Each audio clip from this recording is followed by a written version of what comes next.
El amanecer en el vertedero metropolitano no trae luz, sino un resplandor cobrizo que rebota sobre montañas de plástico y metal oxidado, donde el aire se vuelve una masa densa de podredumbre y olvido.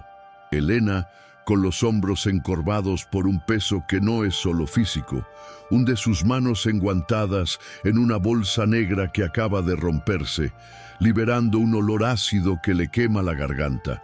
Sus movimientos son mecánicos, producto de meses de una rutina que busca anestesiar el alma, pero sus ojos, aún agudos como los de la contadora que alguna vez fue, detectan un brillo anómalo entre los restos de comida y papeles triturados.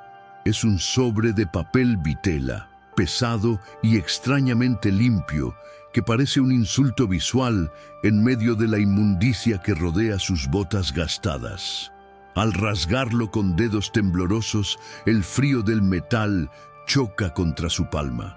Una llave dorada, de un diseño antiguo y complejo, con inscripciones que parecen susurrar secretos de un mundo que la expulsó violentamente hace 3 años. La llave no es un objeto ordinario. Su peso y el grabado en latín, Veritas vos liberavit, actúan como un detonante que fractura la frágil calma que Elena ha intentado construir desde la muerte de Carlos. Mientras sostiene el objeto, una ráfaga de viento levanta polvo grisáceo a su alrededor, y por un segundo el ruido de la maquinaria pesada desaparece, reemplazado por el eco de los gritos de su marido jurando su inocencia mientras era arrastrado por la policía. ¿Por qué una llave de esta magnitud terminaría en la basura de un barrio de élite, oculta en un sobre con una dirección que ella conoce demasiado bien? La pregunta dramática se instala en su pecho como una brasa ardiente. ¿Es esto un error del destino o el último mensaje de un hombre que murió cargando con los pecados de otros? La conexión emocional es instantánea. Esa llave es el fragmento perdido de un rompecabezas que le arrebató su dignidad, su hogar y la paz de su hija. Elena observa sus manos, manchadas por la grasa y el estigma de la pobreza. Y luego mira el oro pulido que refleja su propio rostro cansado, revelando una chispa de justicia que creía extinta. Sabe que poseer este objeto es peligroso, que el mundo de los valentes no perdona las intrusiones, y mucho menos las de aquellos que ellos mismos arrojaron al foso de la sociedad para cubrir sus huellas. Sin embargo, el dolor de la humillación cotidiana, de ver a su hija Clara estudiar bajo la luz de una vela en un barraco, se transforma en una resolución gélida y cortante. No es solo curiosidad lo que la impulsa a guardar la llave en su bolsillo, sino un instinto de supervivencia moral que le dice que esta es su única oportunidad de redención. El vertedero, con su inmensidad de desperdicios, parece ahora el escenario de un descubrimiento sagrado, un portal hacia un pasado que se niega a permanecer enterrado bajo las mentiras de los poderosos. El contraste es desgarrador. Una mujer que recolecta lo que el mundo desprecia, sosteniendo ahora el instrumento que podría desmoronar el imperio de cristal de quienes la destruyeron sin parpadear. Elena siente el latido de su propio corazón en la punta de sus dedos, una percusión acelerada que marca el inicio de una guerra que ella no buscó, pero que está dispuesta a pelear hasta las últimas consecuencias. La dirección en el sobre apunta directamente al corazón del privilegio, a la mansión donde comenzó su pesadilla, y el simple hecho de pensar en cruzar esos portales de nuevo le provoca un escalofrío que le recorre la columna. No hay vuelta atrás. El acto de ocultar la llave bajo su uniforme de Gary es el primer paso de una infiltración que promete desenterrar la verdad o terminar de sepultarla para siempre bajo el peso de la corrupción. A lo lejos, el silbato de cambio de turno desgarra el silencio del amanecer, recordándole su realidad inmediata. Es una paria, una mujer invisible para el sistema, cuya voz fue silenciada por abogados de $1000 la hora. Pero la llave arde en su costado, recordándole que Carlos siempre decía que la verdad era la única propiedad que los ricos no podían comprar si alguien tenía el valor de sostenerla frente a ellos. La imagen de su marido, marchito y roto en una celda antes de su suicidio, se superpone a la opulencia que sugiere el metal dorado, creando una disonancia insoportable que la obliga a ponerse de pie con una firmeza que no sentía hace años. El peligro es real, palpable como el frío que cala sus huesos, pero la esperanza, esa emoción peligrosa y volátil, ha comenzado a filtrarse por las grietas de su corazón endurecido por el luto.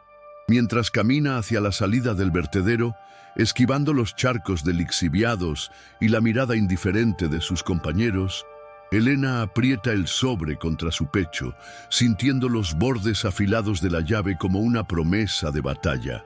El cielo de la ciudad se tiñe de un azul eléctrico, anunciando un día que no será como los demás, un día donde la recolectora de basura se convertirá en la guardiana de un secreto explosivo. La pregunta que guía su camino no es solo qué abre esa llave, sino qué está dispuesta a sacrificar para girarla en la cerradura correcta y ver cómo el mundo de Rodrigo Valente se incendia. La vulnerabilidad de su posición es extrema, pero en esa misma carencia de poder radica su mayor ventaja. Nadie sospecha de quien pasa sus días limpiando la suciedad de los demás. Nadie espera que el lodo se levante para reclamar su lugar. El bloque termina con Elena subiendo al autobús desvencijado que la lleva hacia la zona alta de la ciudad, con el rostro sucio, pero la mirada fija en un horizonte que ya no parece tan sombrío.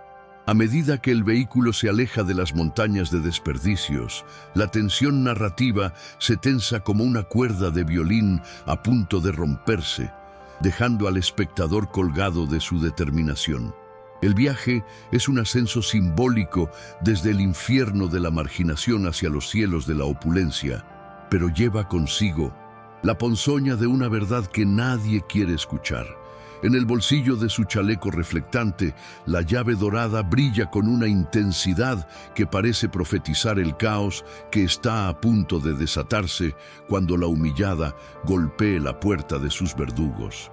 ¿Será capaz de cruzar el umbral sin ser destruida antes de que la verdad vea la luz del sol? El autobús serpentea por las arterias de la ciudad, alejándose de la periferia gris hacia el corazón palpitante y luminoso de la metrópolis financiera. Elena se sienta en la última fila, encogida contra la ventana, intentando ocupar el menor espacio posible, consciente de que el olor acre del vertedero parece impregnado en sus poros a pesar de haberse cambiado la chaqueta. Observa a los pasajeros, estudiantes con auriculares, oficinistas revisando correos, madres con niños limpios. Todos ellos habitantes de un mundo que la ha exiliado, mirándola de reojo con esa mezcla de lástima y repugnancia que se reserva para lo invisible. La llave en su bolsillo pesa más que una ancla, un objeto físico que la conecta con una realidad paralela, donde ella también vestía traje sastre y caminaba con la cabeza alta.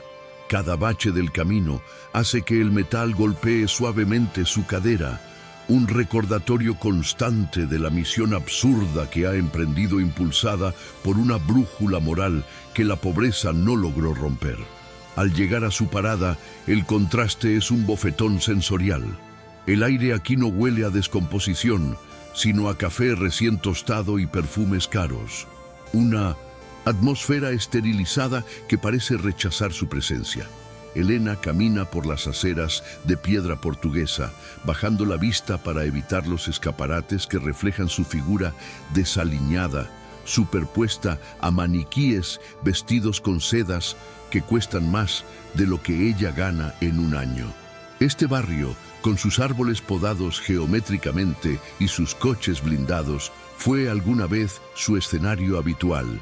el lugar donde Carlos y ella soñaron un futuro que fue triturado por la maquinaria legal de los Valente. Latinas, ironía de regresar ahora, no como residente, sino como una intrusa portadora de un secreto desechado.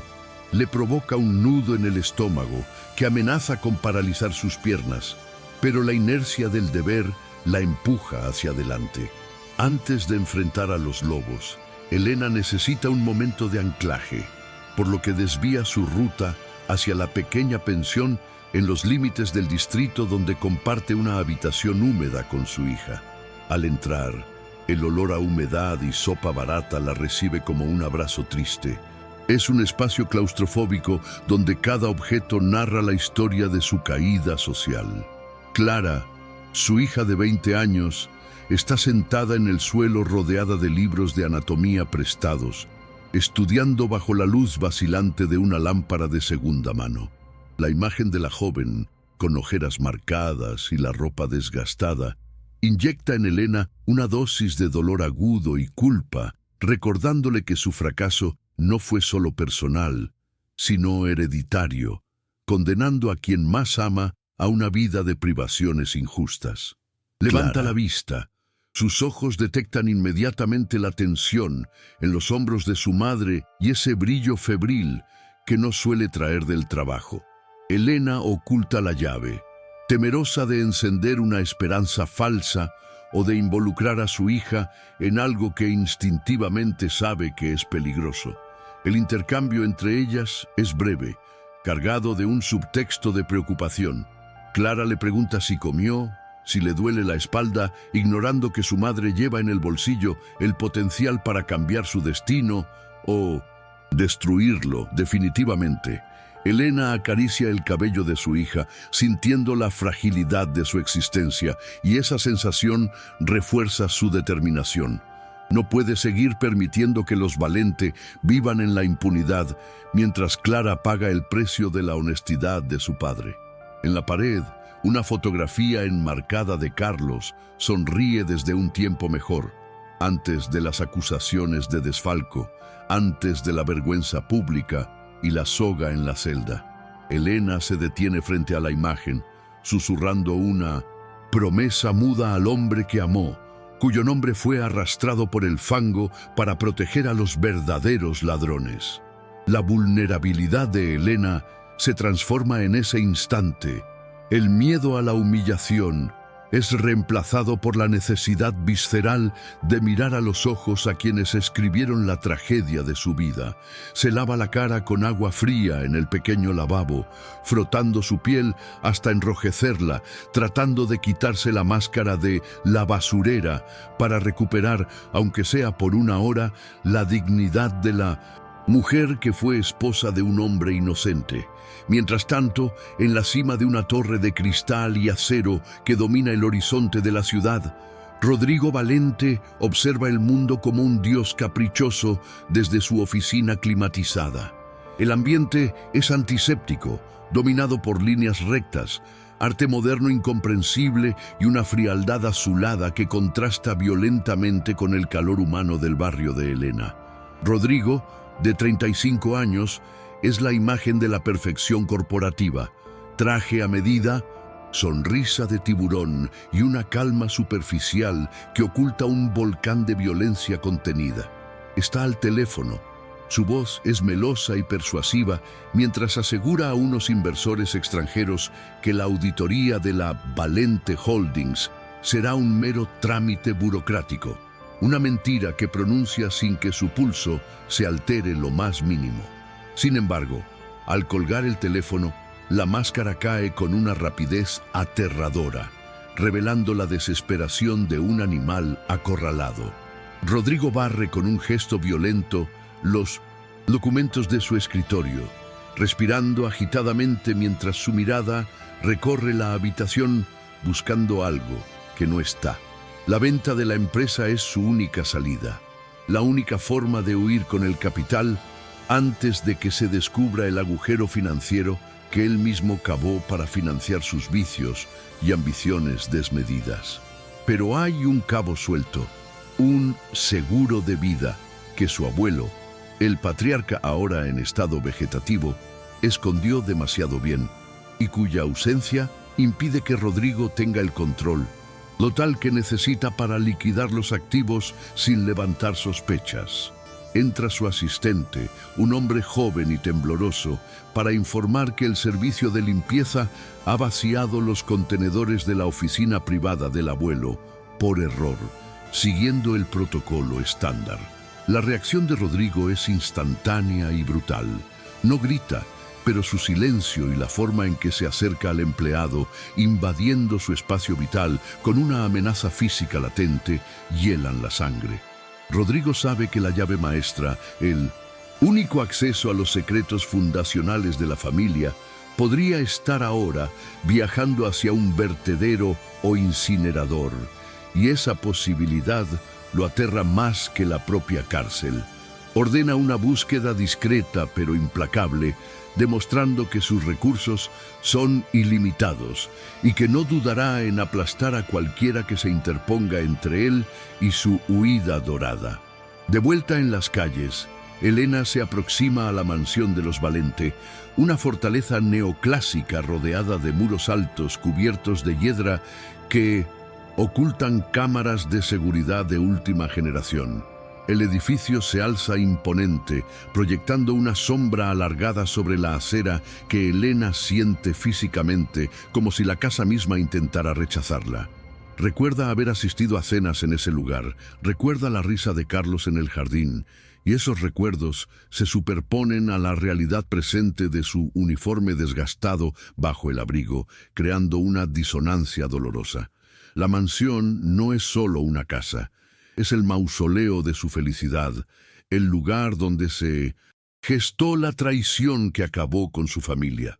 Cada paso hacia el portón principal es una batalla contra su propio instinto de preservación, que le grita que dé media vuelta y lance la llave a una alcantarilla.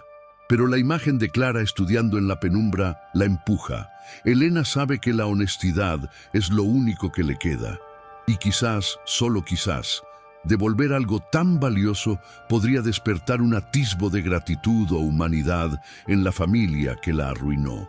Es una esperanza ingenua, nacida de la desesperación, pero es suficiente para llevarla hasta el intercomunicador dorado que brilla bajo el sol de la tarde. Su dedo duda sobre el botón, temblando ligeramente, consciente de que al presionar ese timbre estará anunciando su presencia al enemigo. La calle está desierta. El silencio de los barrios ricos es denso y vigilante, muy diferente al ruido constante de su vecindario. Elena se siente expuesta, una mancha en el paisaje inmaculado, vigilada por lentes invisibles que juzgan su ropa y su postura. Saca el sobre de su bolsillo una última vez, verificando la dirección, asegurándose de que no es un sueño febril. La llave está ahí, fría y real, una prueba física de que el destino ha decidido entrelazar sus hilos nuevamente con los Valente. Respira hondo, llenando sus pulmones de aire limpio, y finalmente presiona el botón, escuchando el zumbido eléctrico que marca el inicio de la confrontación. La voz que responde a través del altavoz es metálica y despectiva, preguntando quién es y qué quiere, sin ofrecer la cortesía de una imagen. Elena se aclara la garganta, su voz suena ronca y pequeña en la inmensidad de la entrada. Tengo algo que pertenece al señor Augusto. Lo encontré y necesito devolverlo. Hay una pausa larga, un silencio estático que se extiende interminablemente, durante el cual Elena imagina todas las formas en que podrían echarla, amenazarla o ignorarla. La mención del patriarca parece haber tocado un nervio invisible, activando engranajes, dentro de la casa que ella no puede ver. Dentro de la mansión, la noticia llega a oídos de Rodrigo, quien se encuentra en la biblioteca revisando frenéticamente libros antiguos en busca de pistas. Al escuchar que alguien en la puerta reclama tener algo de su abuelo, su primera reacción es de incredulidad, seguida de una sospecha paranoica. Mira por el monitor de seguridad y ve a la mujer pequeña y de aspecto humilde en la puerta. No la reconoce de inmediato. Los años y el dolor han cambiado las facciones de Helena, pero hay algo en su postura que le resulta inquietantemente familiar. Da la orden de abrir, no por gratitud, sino por la curiosidad depredadora de saber qué es lo que el destino le ha traído a la puerta de su casa. El pesado portón de hierro se abre con un gemido hidráulico, invitando a Helena a entrar en la boca del lobo. Al cruzar el umbral, el sonido de la calle se apaga, reemplazado por el susurro de las fuentes y el crujido de la grava bajo sus botas baratas.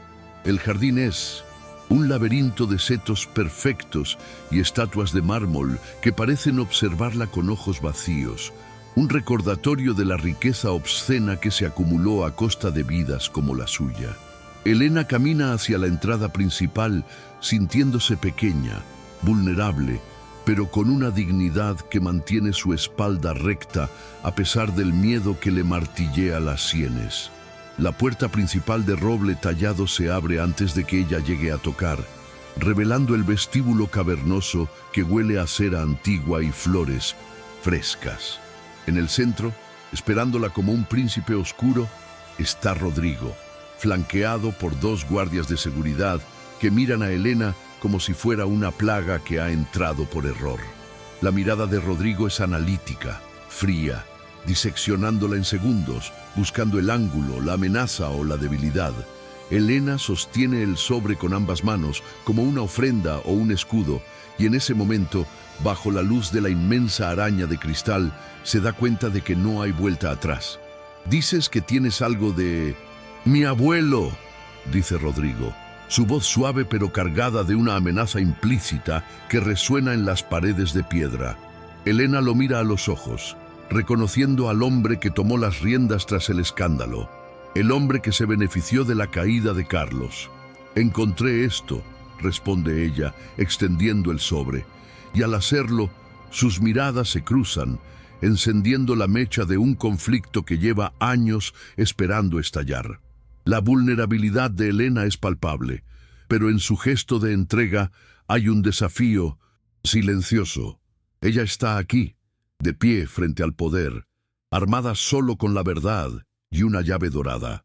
Rodrigo Valente sostiene el sobre con una delicadeza que contradice la tensión brutal que emana de su cuerpo. Sus dedos de manicura perfecta, rozando el papel barato como si fuera material radiactivo.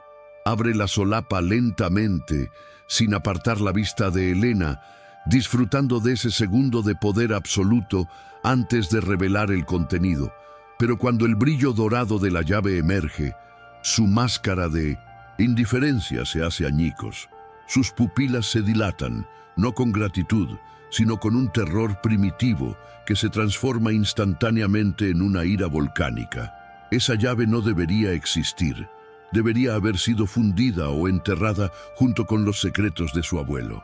El silencio en el vestíbulo se vuelve ensordecedor, roto solo por la respiración entrecortada de Helena, quien percibe el cambio atmosférico.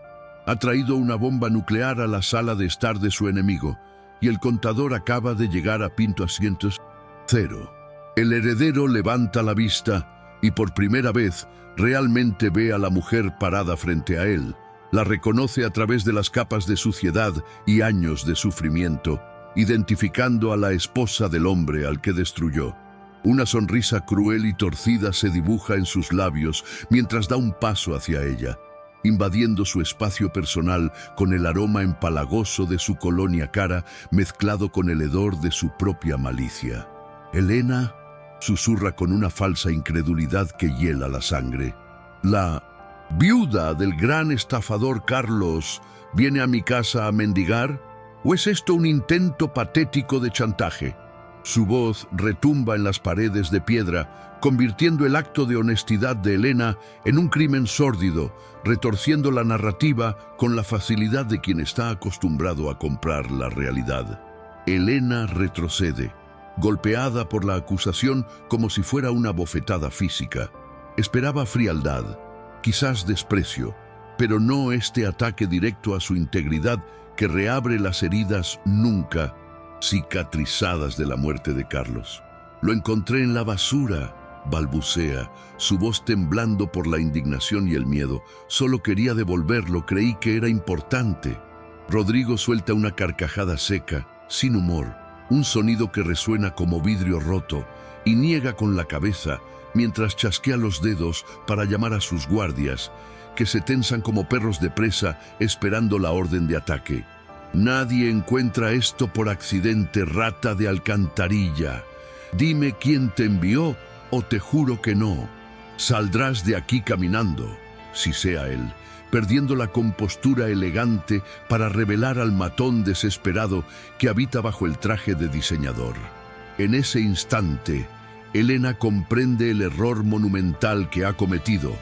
No está frente a un hombre de negocios agradecido, sino frente a un criminal acorralado que ve en ella una amenaza existencial.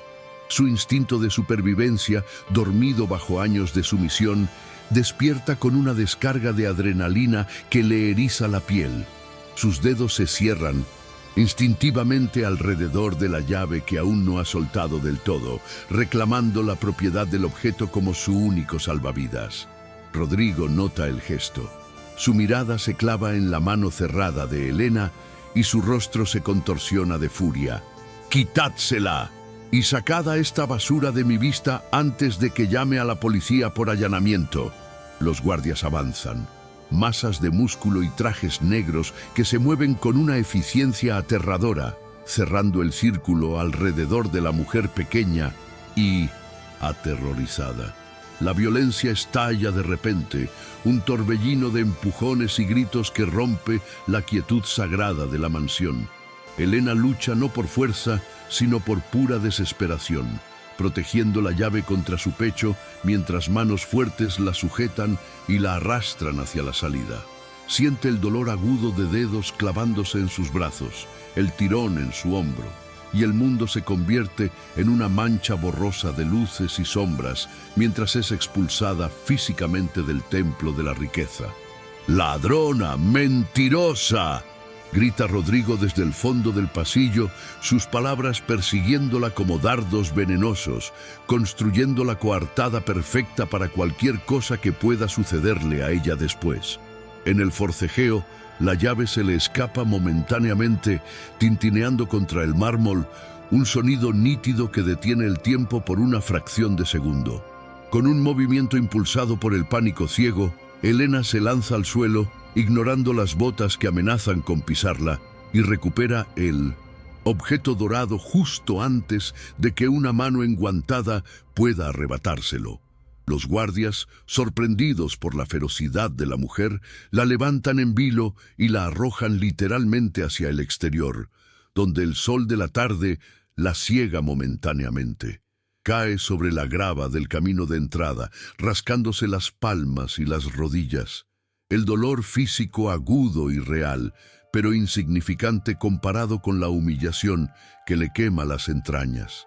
El portón de hierro se cierra tras ella con un estruendo final, dejándola tirada en la acera como un saco de desperdicios, jadeando y temblando, pero con el puño cerrado tan fuerte que los bordes de la llave le cortan la piel. Elena se pone de pie tambaleándose, con la respiración errática y el corazón golpeando contra sus costillas como un pájaro enjaulado. Se mira las manos sucias y ensangrentadas y luego mira la mansión que se alza impasible y muda. La comprensión cae sobre ella como una losa de concreto. Rodrigo Valente tuvo miedo, un miedo genuino y palpable ante la visión de esa llave, lo que confirma que no es un simple acceso, sino la prueba de algo que podría destruirlo. No se trata de devolver un objeto perdido, se trata de poseer la única cosa en el mundo que el hombre que arruinó su vida no puede controlar. Elena se limpia la sangre de la mejilla con el dorso de la mano y en lugar de huir hacia el olvido, una nueva resolución endurece sus facciones. La guerra ha sido declarada y ella tiene la munición. Camina rápido, alejándose de la zona de las cámaras de seguridad, sintiendo una paranoia creciente que transforma cada coche que pasa en una amenaza potencial y cada peatón en un espía. El mundo ya no es solo indiferente a su presencia. Ahora es activamente hostil. Un tablero de ajedrez donde ella es un peón que ha decidido cruzar todo el tablero bajo fuego enemigo. Necesita ayuda. Necesita a alguien que pueda traducir el lenguaje de esta llave y que entienda la magnitud del monstruo al que se enfrenta. Su mente, habitualmente nublada por el cansancio, trabaja ahora con una claridad febril, descartando opciones hasta que solo queda un nombre prohibido que pertenece a un pasado doloroso: Mateo, el abogado que defendió a Carlos hasta perder su propia carrera. El viaje hacia la oficina de Mateo es un descenso a los infiernos burocráticos de la ciudad, un lugar donde la esperanza va a morir entre expedientes polvorientos y ventiladores que apenas giran. El edificio es un bloque de concreto gris, con pasillos que huelen a tabaco rancio y desesperación, muy lejos de los bufetes de cristal del centro financiero. Elena sube las escaleras, cada paso pesando 1 tonelada, preguntándose si el hombre que encontrará será el aliado brillante que recuerda o un espectro derrotado por el mismo sistema que la aplastó a ella. Se detiene frente a una puerta de madera astillada con un cartel de Mateo Rivas, abogado, colgando de un solo clavo, y duda por un momento. Involucrarlo es ponerlo en peligro, pero la soledad de su misión es una carga que ya no puede soportar sola. Al entrar, la escena confirma sus peores temores. La oficina es un caos de papeles desordenados y cajas de comida china, dominada por una nube de humo de cigarrillo que difumina la luz de la tarde. Mateo está sentado detrás de un escritorio sepultado en desorden, con la camisa desabotonada y una botella de whisky barato a medio terminar como única compañía fiable. Ha envejecido mal. Su rostro tiene las marcas de quien ha dejado de luchar, y sus ojos, al levantarse para mirar a la intrusa, están inyectados en sangre y cinismo. «Estamos cerrados», gruñe sin reconocerla al principio. Su voz áspera por el alcohol y el desuso, un eco triste del orador apasionado que una vez se enfrentó a los fiscales más duros del país por defender a un inocente. «No vengo como cliente, Mateo. Vengo porque Rodrigo Valente intentó matarme hoy», dice Elena, su voz cortando el aire viciado de la habitación con una claridad que hace que el abogado se detenga con el vaso a medio camino de sus labios. La mención del nombre Valente actúa como un exorcismo inverso, trayendo de vuelta los fantasmas que Mateo ha intentado ahogar en licor durante 3 años. Entorna los ojos, enfocando a la mujer parada en el umbral, y la lenta comprensión de quién es ella se abre paso a través de su bruma etílica. Deja el vaso con un golpe sordo sobre la mesa y se pasa una mano por la cara, como si intentara borrar una alucinación. «Elena, deberías estar a kilómetros de aquí. Ese nombre es veneno y tú lo sabes mejor que nadie». Elena no responde con palabras. Avanza hacia el escritorio, apartando una pila de notificaciones de cobro, y coloca la llave dorada sobre la madera manchada de círculos de humedad.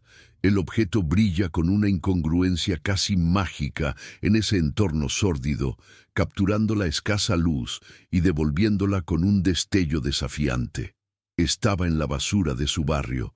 Él se aterrorizó cuando la vio. «Dime qué es», exige ella, cruzando los brazos para ocultar el temblor de sus manos. Mateo mira la llave, al principio con desinterés, pero luego se inclina hacia adelante, sus instintos legales despertando lentamente de su coma inducido. Al ver el grabado en latín y la complejidad de los dientes de la llave, su expresión cambia de la apatía a una fascinación temerosa. «Veritas vos liberavit», «La verdad os hará libres», murmura Mateo, rozando el metal con la punta de los dedos, sintiendo la frialdad y el peso específico de la aleación. «Esto no abre una puerta, Elena. El mecanizado es suizo, de mediados de siglo. Es una llave de seguridad de alta complejidad, probablemente para una caja de seguridad bancaria privada o un mecanismo oculto». Levanta la vista y por primera vez en años hay una chispa de lucidez e inteligencia en sus ojos marrones. Carlos siempre dijo que tenía un seguro, algo que Augusto le había confiado antes de caer en coma. Nunca le creímos porque no había pruebas físicas. ¿Y si esto es lo que buscaban cuando desmantelaron tu casa hace 3 años? La revelación golpea a Elena en el plexo solar. La posibilidad de que todo el sufrimiento, la destrucción de su hogar y la muerte de su esposo giraran en torno a este pequeño pedazo de metal es tan devastadora como esperanzadora. Entonces, si encontramos lo que abre, probamos que Carlos era inocente, dice ella, sintiendo cómo la premisa de la venganza se transforma en una misión de rescate de la memoria. Mateo suelta una risa amarga y se recuesta en su silla chirriante. O probamos que Augusto Valente era tan corrupto como su nieto. De cualquier forma, tener esto en tu poder te convierte en un blanco móvil. Rodrigo no se detendrá. Si te dejó salir viva, fue un error de cálculo que intentará corregir antes de que caiga la noche. El abogado se levanta y aunque se tambalea ligeramente, hay una energía nerviosa en sus movimientos. Empieza a revolver cajones buscando viejos archivos del caso Valente, murmurando para sí mismo sobre fechas y transacciones. Necesitamos saber dónde encaja esto. Los bancos suizos son discretos, pero las galerías de arte privadas. Augusto era un coleccionista obsesivo, dice Mateo, conectando neuronas que llevaban años desconectadas. Elena observa cómo el hombre destrozado encuentra un propósito y se da cuenta de que ella no es la única que necesita redención. Esta llave es también la última oportunidad de Mateo para demostrar que no estaba loco ni era incompetente. Sin embargo, la atmósfera de conspiración se rompe cuando el teléfono fijo de la oficina, un aparato antiguo cubierto de polvo, comienza a sonar estridentemente, haciendo saltar a ambos. Mateo mira el aparato como si fuera una serpiente venenosa. Nadie llama a esa línea, nadie sabe que Elena está allí, excepto... Deja que suene 3 veces antes de contestar, su mano temblando ligeramente sobre el auricular. Escucha durante unos segundos en silencio total, su rostro palideciendo hasta adquirir un tono grisáceo antes de colgar lentamente. Nadie habló, susurra, mirando a Elena con ojos muy abiertos. Solo se escuchaba el sonido de un camión de basura triturando algo. Y luego tu nombre, Elena. La amenaza es tan clara y directa que parece materializarse en la habitación, llenando el espacio con una presión asfixiante. Saben que están juntos, saben que tienen la llave. Elena corre hacia la ventana y mira a la calle a través de las persianas rotas. Abajo, un coche negro con vidrios tintados está estacionado justo enfrente, el motor en marcha exhalando humo blanco en el aire frío de la tarde. Ya están aquí, dice ella, sintiendo el pánico subir por su garganta, pero Mateo la agarra del brazo con una fuerza sorprendente. No podemos salir por delante. Hay una escalera de incendios en el baño. Tenemos que movernos ahora. Si nos encuentran con esa llave, el suicidio de Carlos parecerá un accidente comparado con lo que nos harán a nosotros. Elena guarda la llave en su lugar más seguro, pegada a su piel, sintiendo cómo el metal absorbe su calor corporal, fusionándose con ella. La primera complicación no es solo técnica o legal. Es una cacería humana que ha comenzado mucho antes de lo que esperaban. Mientras siguen a Mateo hacia la parte trasera del edificio, dejando atrás la vida que conocían, Elena comprende que la línea entre la víctima y el héroe se ha borrado. Ahora son fugitivos en una ciudad que pertenece a su enemigo, armados con una verdad que todavía no saben descifrar, pero por la que ya están condenados a morir. El juego ha cambiado, y la única regla es sobrevivir lo suficiente para girar la llave. Estoy escribiendo el bloque, escalada progresiva, 40 parágrafos. La escalera de incendios tiembla bajo el peso de ambos.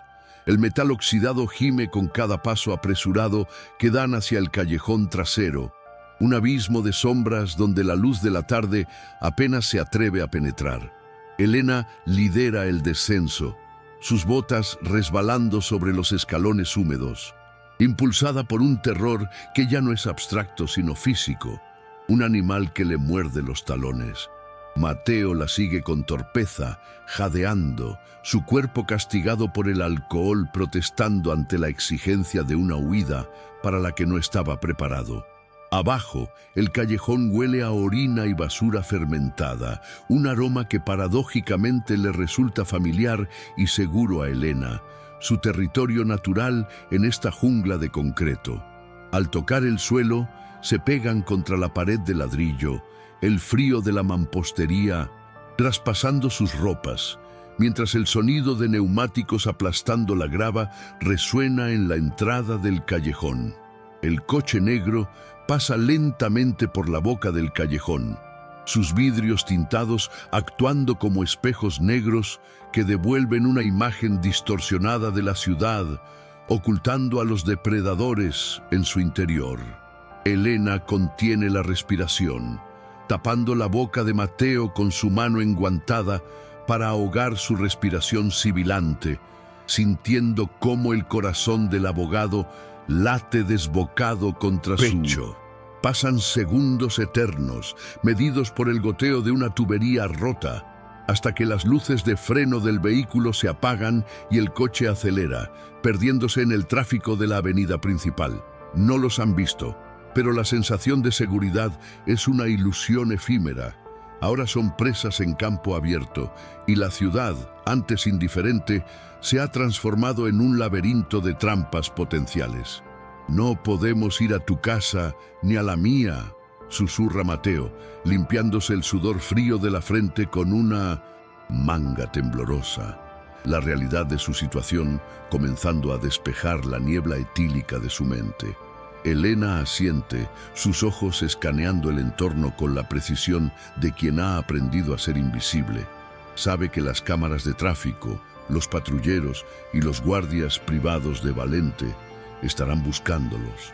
«Conozco un lugar», dice ella, «un sitio donde nadie mira, donde la gente como nosotros desaparece». Tira del brazo de Mateo y lo guía hacia una boca de metro de servicio, una entrada olvidada, utilizada por el personal de mantenimiento que ella conoce de sus años limpiando las entrañas de la ciudad. El descenso al subsuelo es un viaje a las arterias olvidadas de la metrópolis, un mundo de túneles de hormigón iluminados por luces de emergencia parpadeantes y el estruendo lejano de los trenes. Caminan en silencio durante lo que parecen horas, alejándose del radio de búsqueda inmediato, adentrándose en la soledad resonante de los pasillos técnicos. Elena se mueve con confianza, pero su mente es un torbellino de culpa y miedo. Ha arrastrado a Mateo al abismo y cada paso que dan los aleja más de la ley y los acerca a una confrontación inevitable. Finalmente, llegan a un cuarto de almacenamiento abandonado, lleno de viejos carteles publicitarios y cubos de limpieza. Un santuario improvisado protegido por una puerta de metal que ella cierra con un candado oxidado. Solo cuando están encerrados, con el mundo exterior reducido a un murmullo distante, se permiten colapsar. Mateo se desliza hasta el suelo, abrazando sus rodillas, mientras Elena se apoya contra la puerta, cerrando los ojos para visualizar el rostro de su hija. «La llave», dice Mateo después de un largo silencio, su voz ronca pidiendo una distracción de su propia miseria física. «Déjame verla otra vez». Elena saca el objeto dorado, que parece brillar con luz propia en la penumbra del cuarto, y se lo entrega con reverencia. Mateo lo examina bajo la luz cruda de una bombilla desnuda, girándolo entre sus dedos, buscando en las muescas y grabados una respuesta que justifique el riesgo mortal que corren. «El mecanismo es dual», murmura el abogado, su cerebro legal despertando completamente. Tiene dientes para una cerradura física, pero el cabezal tiene microindentaciones. Es una llave de seguridad para un sistema de contención, no para una puerta de paso. Elena lo observa, fascinada y aterrorizada por la implicación. Esto no es solo acceso a dinero, es acceso a información protegida con NIOSIN, el nivel de seguridad de un secreto de Estado. ¿Qué guardaba Augusto Valente con tanto celo?, pregunta ella, sentándose frente a él sobre una pila de periódicos viejos. Mateo levanta la vista y en sus ojos hay un destello de memoria. Carlos mencionó una vez, durante las visitas en la prisión, que Augusto estaba obsesionado con su legado, y que su legado no estaba en los bancos, sino en lo que él llamaba la belleza eterna. Arte, dice Elena, la palabra saliendo de sus labios como una revelación súbita, conectando los puntos dispersos de conversaciones pasadas que en su momento parecieron delirios de un hombre desesperado. Recuerda las noches en que Carlos hablaba de los envíos extraños, de las facturas que no cuadraban y que siempre estaban vinculadas a casas de subastas y galerías privadas en Europa. Augusto compraba arte, continúa ella, pero no cualquier arte. Obras que desaparecían del mercado, cosas que nadie volvía a ver. Mateo asiente lentamente, la emoción del descubrimiento luchando contra la necesidad imperiosa de un trago que le calme los nervios. Si la llave abre algo relacionado con su colección, entonces Rodrigo está desesperado porque no puede vender lo que no puede abrir o lo que no puede encontrar. Pero la teoría necesita pruebas, y ellos están atrapados en un agujero bajo tierra sin recursos ni aliados. La impotencia comienza a filtrarse en la pequeña habitación, espesando el aire.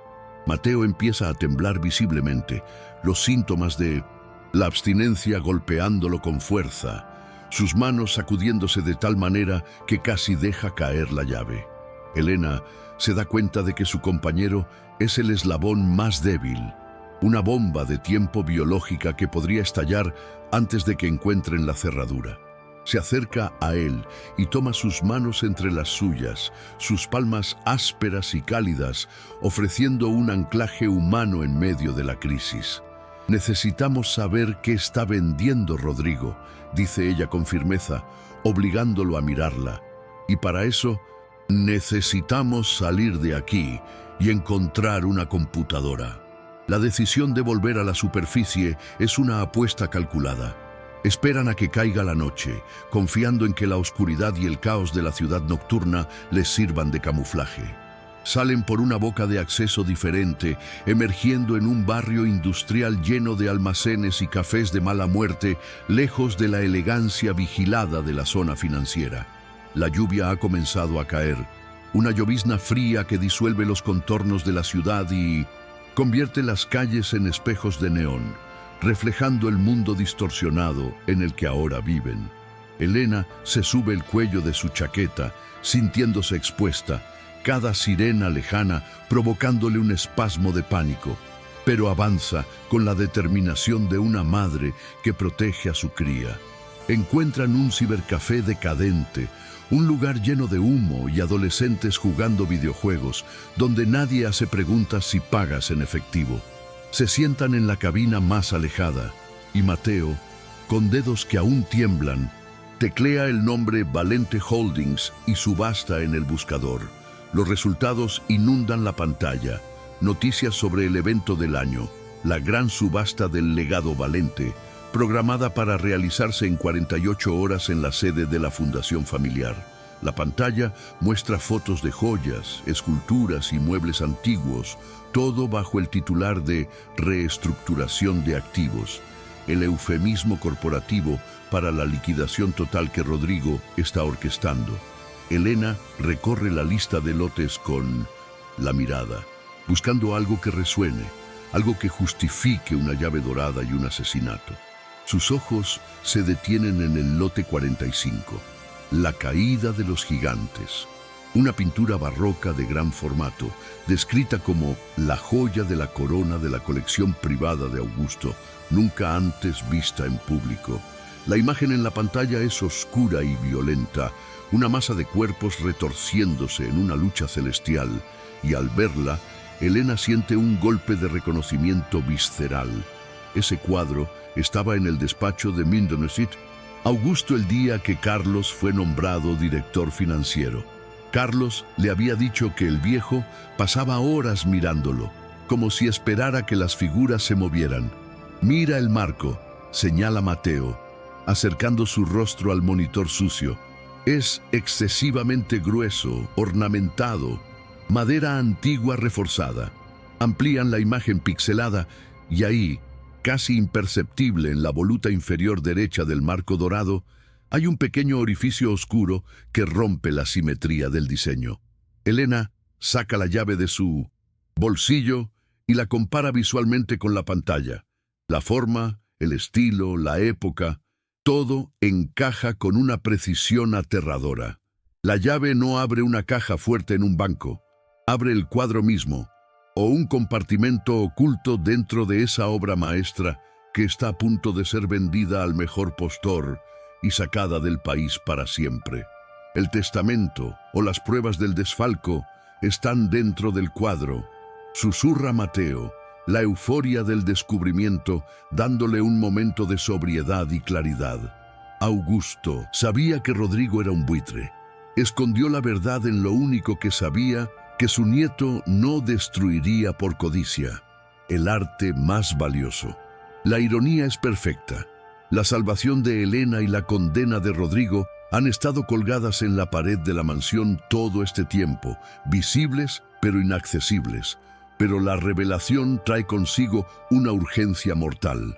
Una vez que el martillo caiga en la subasta, el cuadro desaparecerá en la colección privada de un oligarca ruso o un jeque, y la verdad se perderá. Quedan mirando la pantalla, paralizados por la magnitud de la tarea. No solo tienen que probar un crimen, tienen que irrumpir en uno de los eventos más seguros de la ciudad e intervenir físicamente una obra de arte millonaria. La tensión en la cabina es eléctrica, cargada de la imposibilidad de su misión. Elena se recuesta en la silla de plástico, sintiendo el peso de los años de injusticia, el cansancio de limpiar la suciedad de otros, mientras su propia vida se desmoronaba. Mira a su alrededor, a las caras anónimas iluminadas por las pantallas, gente que vive sus vidas sin saber que a pocos metros se está decidiendo una batalla entre el bien y el mal absoluto. «Es imposible», murmura Mateo, la duda volviendo a instalarse en su voz. «Tienen seguridad privada, policía, detectores de metales. Somos una basurera y un borracho, Elena. Nos matarán antes de llegar a la puerta». Sus palabras son duras, pero reflejan una realidad estadística innegable. Sin embargo, Elena no se mueve, su mirada fija en la imagen del cuadro, recordando la voz de Carlos, su risa y la promesa que le hizo a su tumba. No se trata de probabilidades, se trata de necesidad. Si no lo hacen, la muerte de Carlos fue en vano y Clara vivirá para siempre bajo la sombra de la vergüenza. La atmósfera se vuelve densa, casi irrespirable, cargada de una emoción cruda que trasciende la trama de espionaje para tocar algo fundamentalmente humano. Elena se gira hacia Mateo y en sus ojos no hay miedo, sino una tristeza infinita mezclada con una fuerza inquebrantable. «Mateo, nos han quitado todo, nos han quitado el nombre, la casa, el futuro. Lo único que nos queda es la capacidad de decir no más. Si morimos intentándolo, al menos moriremos de pie». Mateo la mira y por primera vez ve no a la viuda, sino a la guerrera que ha sobrevivido al infierno cotidiano de la pobreza sin perder su alma. En el silencio que sigue, el zumbido de los ordenadores parece desvanecerse, dejando espacio para una reflexión que va más allá de ellos dos. Es ese instante en la madrugada donde la soledad se siente más aguda, donde las decisiones pesan como plomo. A veces, la carga de la verdad es tan pesada que parece hundirnos en el asfalto, y la tentación de rendirse es dulce y seductora. Si alguna vez has sentido que tu voz era demasiado pequeña para romper el muro de ruido de los poderosos, o que tu dolor era invisible para un mundo que sigue girando indiferente, entonces ya estás sentado en esa silla junto a Elena, sintiendo el frío de la llave en tu mano y el fuego de la justicia en tu pecho. El momento de conexión se rompe abruptamente cuando el teléfono desechable que Mateo guarda para emergencias vibra sobre la mesa, un sonido áspero que los devuelve a la realidad brutal. Mateo contesta con cautela, pero su rostro se descompone en una mueca de horror en segundos. «Es Clara», susurra tapando el micrófono. «Dice que hay hombres en la pensión. Están registrando vuestra habitación». El corazón de Elena se detiene. La pesadilla ha cruzado la línea sagrada, invadiendo el único refugio que le quedaba a su hija. Le arranca el teléfono a Mateo, sus manos temblando violentamente. «Clara, sal de ahí, no dejes que te vean», grita sin importarle las miradas de los demás clientes del cibercafé.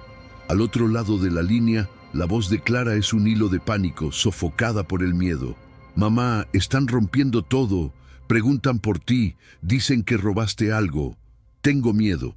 El sonido de Mindoncentus, madera rompiéndose y voces masculinas agresivas se filtra a través del auricular, confirmando que la violencia de Rodrigo no tiene límites. «Escúchame, Clara, vete por la ventana del baño, corre hacia la estación de policía y no salgas de allí hasta que yo vaya. ¡Corre!», ordena Elena, su instinto maternal convirtiéndose en una fuerza de la naturaleza. Escucha un sollozo ahogado, el sonido de una ventana abriéndose y luego el silencio terrible de la línea muerta. Elena se queda con el teléfono pegado a la oreja, las lágrimas corriendo por su rostro sucio, una mezcla de terror y furia pura. Han cruzado la línea final. Ya no es una batalla por la reputación de un muerto, es una guerra por la vida de su hija. Tira el teléfono sobre la mesa con fuerza, rompiendo la carcasa de plástico. «Han quemado el puente», dice, su voz baja y aterradoramente calmada. «Ya no tienen nada con qué amenazarme porque ya han atacado lo único que me importaba perder». Mateo la observa con asombro. El miedo ha desaparecido de Elena, reemplazado por una frialdad táctica letal. Salen del cibercafé a la calle mojada, donde la lluvia ha arreciado, convirtiéndose en una tormenta que parece lavar la ciudad de sus pecados. No van hacia la pensión. Saben que es una trampa, que si aparecen allí serán capturados o asesinados. Su destino ahora es claro: la sede de la fundación, el lugar donde se celebrará la subasta.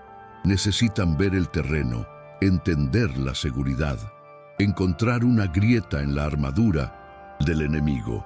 La desesperación se ha transformado en un plan suicida, la única opción que les queda en un juego donde las reglas están amañadas en su contra. Llegan a las inmediaciones del edificio de la fundación, una estructura neoclásica iluminada por focos potentes, donde camiones de seguridad descargan equipos y vallas de contención. Desde la oscuridad de un parque cercano, observan el movimiento frenético. Hombres con auriculares, perros de seguridad y en el centro de todo, Rodrigo, valente, dando órdenes con la arrogancia de un rey en su castillo. Elena lo observa a través de la lluvia y por un momento sus miradas parecen cruzarse a través de la distancia, aunque él no puede verla. Ella aprieta la llave en su bolsillo hasta que el metal se calienta. «Mañana por la noche», dice Mateo, observando el despliegue de seguridad con ojo crítico, «será el evento social del año.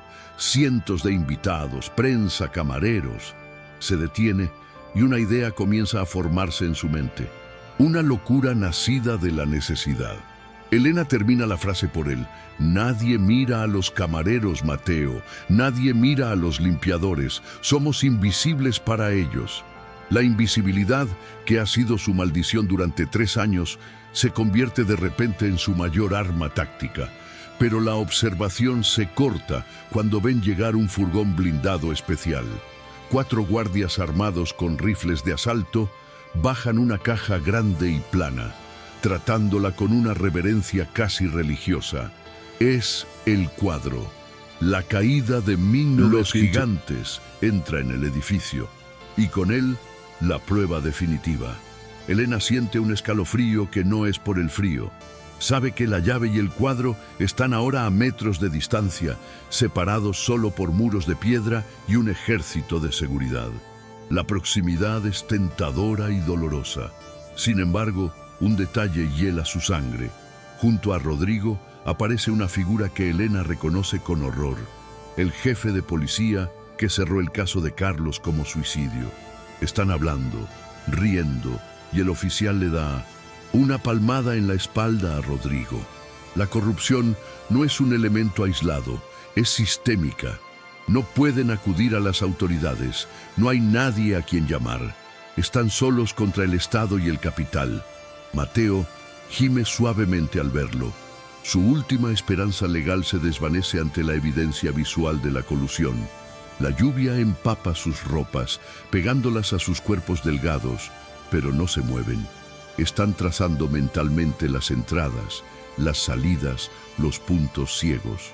Elena memoriza los horarios de Mindelsee, los camiones de catering, los uniformes del personal de servicio. Su mente de contadora, analítica y precisa, ha vuelto a funcionar, calculando riesgos y variables con una velocidad asombrosa. Ya no es una víctima, es la arquitecta de su propia venganza. «Necesitamos uniformes», dice ella, rompiendo el silencio de la vigilancia. «Necesitamos entrar antes de que empiece la gala, y necesito saber cómo desarmar una alarma de Marco». Mateo la mira, sorprendido por la especificidad técnica. «Me enseñó sobre los sistemas de seguridad de la empresa. Solía bromear sobre lo paranoico que era Augusto. Los recuerdos felices se convierten en herramientas de supervivencia. El pasado les está dando las armas para pelear el presente. De repente, una sirena cercana los hace agacharse. Un coche patrulla pasa despacio, barriendo el parque con un foco buscahuellas. La luz pasa a centímetros de sus cabezas, iluminando las gotas de lluvia como diamantes suspendidos. Se quedan inmóviles, conteniendo el aliento, fundiéndose con la oscuridad y el barro. Son criaturas de la noche ahora, operando en los márgenes, casados pero peligrosos. Cuando la patrulla se aleja, Elena se levanta, empapada y sucia, pero con los ojos ardiendo con una determinación feroz. «Vamos», dice, «tenemos mucho que hacer y muy poco tiempo».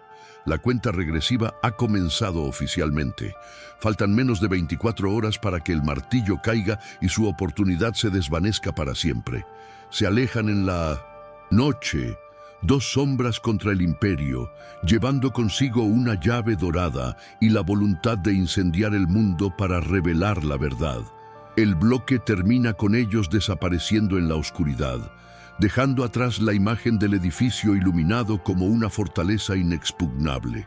La pregunta queda suspendida en el aire húmedo de la noche. ¿Puede la dignidad de una mujer rota vencer al poder combinado del dinero y la ley corrupta? La escalada ha terminado. La guerra abierta está a punto de comenzar y el campo de batalla será una sala llena de gente rica bebiendo champán sobre las ruinas de una familia honesta. El refugio temporal que han encontrado es un sótano de calderas en un edificio abandonado. Un lugar donde el calor de las tuberías y el ruido constante del agua circulando ofrecen un camuflaje acústico contra el mundo exterior.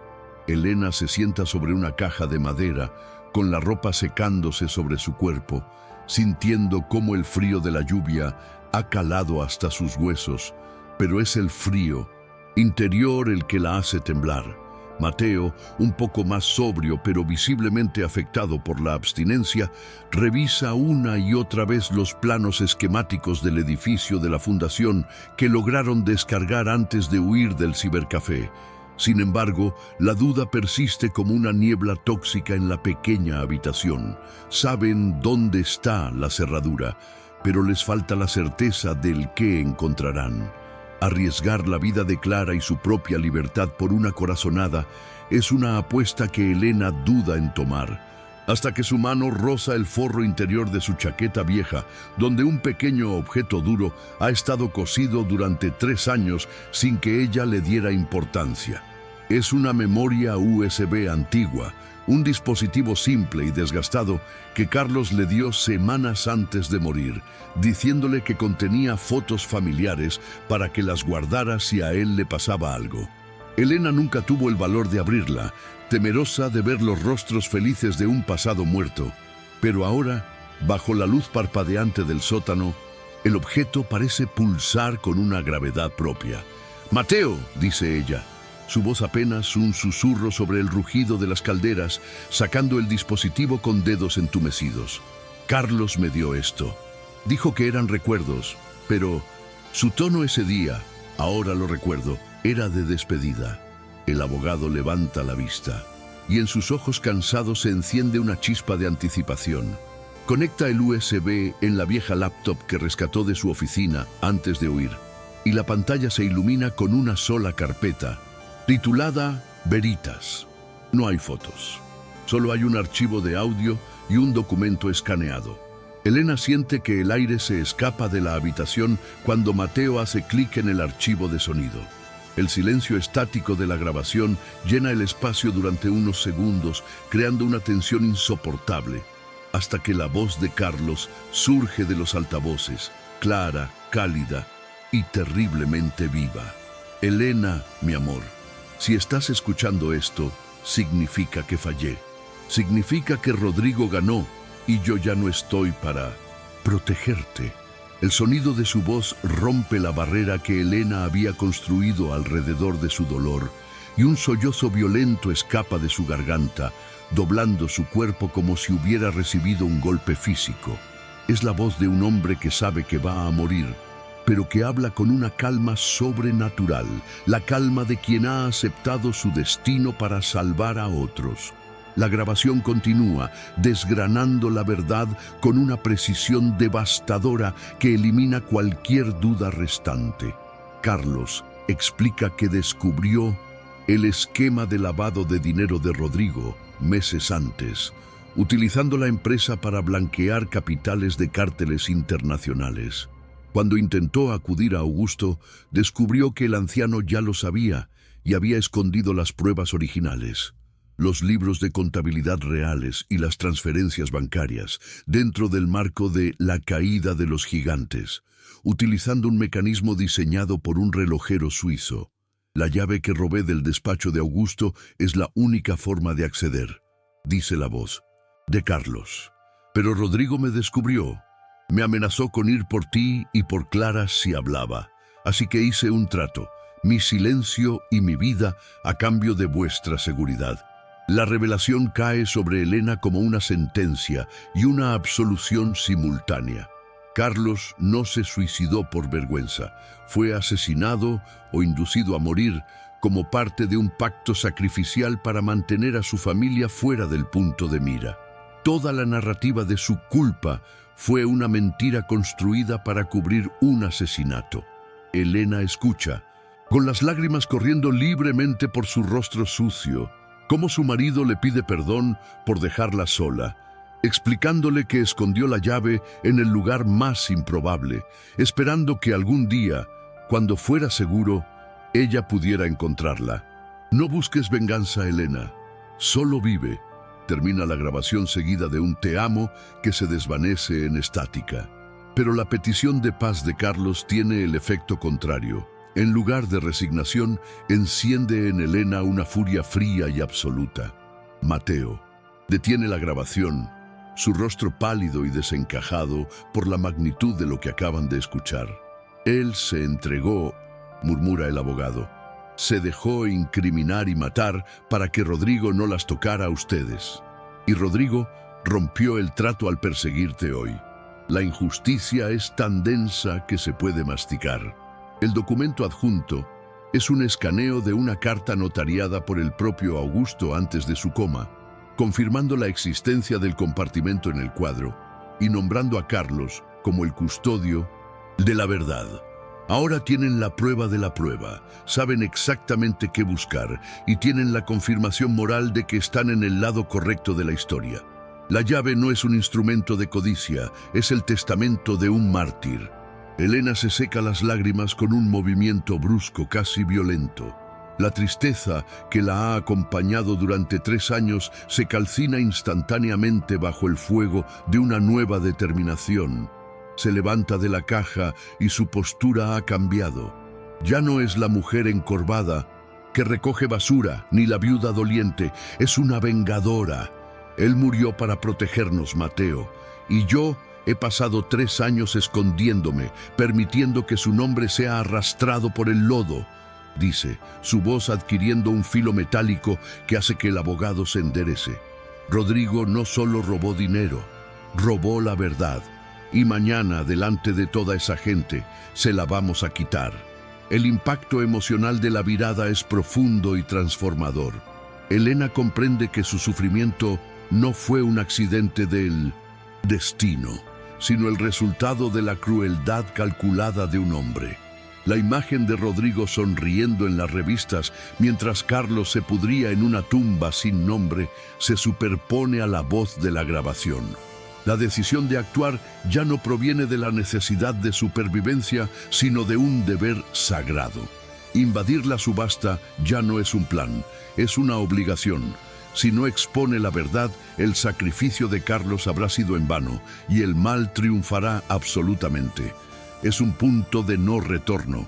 Elena acepta que puede morir en el intento y esa aceptación le otorga una libertad aterradora. Mateo, observando la transformación de Elena, siente su propia vergüenza arder. Él fue el abogado que no pudo salvar a Carlos, el que se rindió y se refugió en la botella. «Te ayudaré a entrar», dice, y por primera vez su voz suena firme, sin el temblor del alcohol. Conozco el protocolo legal de estas subastas. Si logramos abrir el cuadro en el escenario, ante las cámaras y los testigos, no podrán ocultarlo. La evidencia será pública antes de que puedan arrestarnos.